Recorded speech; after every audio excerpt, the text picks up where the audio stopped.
আজ তেসরা মে শুক্রবার আর আপনারা শুনছেন ওয়ার্কার্স কানেক্ট রেডিওর বাংলা সম্প্রচার। প্রথমে শিরোনাম। Lieutenant governor Delhi commission for উইমেন্সে নিযুক্ত মহিলাদের চুক্তি বাতিল করার নির্দেশ দেওয়ার পরে দিল্লিতে 200 জনেরও বেশি কর্মী চাকরি হারিয়েছেন।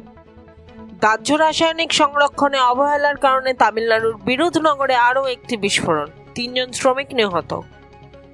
মনরেগা শ্রমিকদের মজুরি না দেওয়ায় জম্মু ও কাশ্মীরের ডোডা শহরে মনরেগা শ্রমিকরা বিক্ষোভ দেখানো শুরু করেছেন।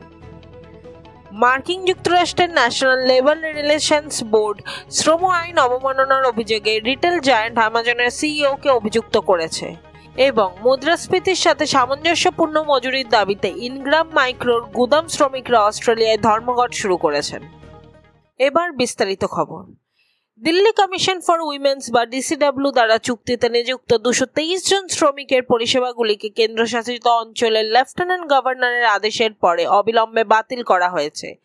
আদেশে বলা হয়েছে যে ডিসিডব্লিউ অ্যাক্ট 1994 এর বিধিবদ্ধ বিধান না মেনে 223টি পদ সৃষ্টি করেছিল এবং যথাযথ প্রক্রিয়া অনুসরণ না করে কর্মী নিয়োগ করে অর্থ ও পরিকল্পনা বিভাগের বিভিন্ন স্থায়ী নির্দেশ লঙ্ঘন করেছিল। ডিসিডব্লিউ এর 40টি অনুমোদিত পদ রয়েছে, তবে কমিশনের মাত্র 8 জন স্থায়ী কর্মচারী রয়েছেন এবং বাকিরা চুক্তিতে নিযুক্ত রয়েছে, যা প্রতি 3 মাসে পুনর্নবীকরণ করা হয়। তামিলনাড়ুর আতশবাজি তৈরির মূল কেন্দ্র বিরুধনগর আরও একবার বিস্ফোরণে কেঁপে উঠেছে, যেখানে 3 জন শ্রমিকের মৃত্যু হয়েছে। এই বিষয়ে প্রাথমিক তদন্তে জানা গেছে যে আরএসআর ব্লু মেটাল কোয়ারির বিস্ফোরক স্টোরেজ ইউনিটে নাইট্রেট মিশ্রণ এবং বৈদ্যুতিক ডেটোনেটরের সংরক্ষণ অবহেলার কারণে বিস্ফোরণটি ঘটেছে। ম্যানেজমেন্ট কর্তৃপক্ষ শ্রমিকদের কোনো নিরাপত্তা সরঞ্জাম বা প্রশিক্ষণ কোনো কিছুই প্রদান করেনি। পুলিশ কারখানার মালিককে গ্রেপ্তার করেছে এবং ভারতীয় দণ্ডবিধির ধারা 286, 304(2) এবং ভারতীয় বিস্ফোরক আইনের বিধানের অধীনে একটি এফআইআর নথিভুক্ত করেছে।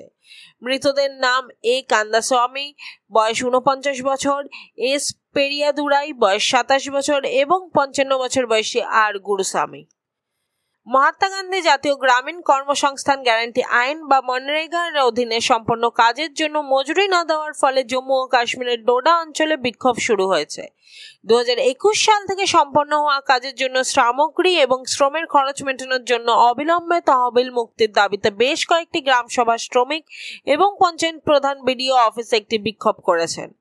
শ্রমিকরা বিডিও অফিসে আর্থিক অসচ্ছলতার তদন্তেরও দাবি জানিয়েছেন। এবার আসা যাক আন্তর্জাতিক খবরে।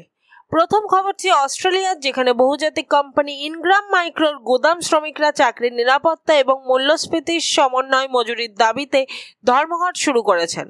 এই মার্কিন ভিত্তিক কোম্পানিটি অ্যাপল, প্লেস্টেশন, ফিটবিট এবং এক্সবক্সের মতন বড় প্রযুক্তির ব্র্যান্ডগুলির জন্য লজিস্টিক পরিষেবা সরবরাহ করে। ইউনাইটেড ওয়ার্কার্স ইউনিয়নের ব্যানারে শ্রমিকরা ক্রমবর্ধমান জীবনযাত্রার ব্যয়, যা গত বছর থেকে 7% হারে বেড়েছে, সেই অনুসারে তাদের মজুরি সংশোধনের দাবি জানিয়েছে। তবে ইনগ্রাম মাইক্রোর ম্যানেজমেন্ট গত বছরে অক্টোবরের থেকেই দীর্ঘমেয়াদী মজুরি নিষ্পত্তিতে বিলম্ব করে এসেছে।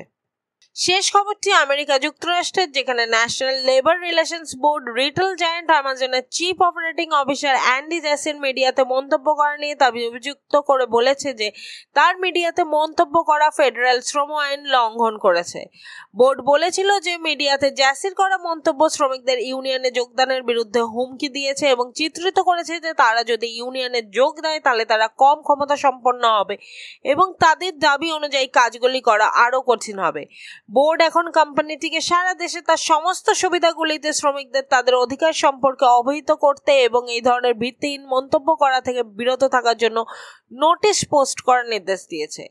এর আগে এনএলআরবি টেসলা সিইও ইলন মাস্ককে সোশ্যাল মিডিয়া ওয়েবসাইটে অনুরূপ ইউনিয়ন বিরোধী মন্তব্য করার জন্য আটক করেছিল।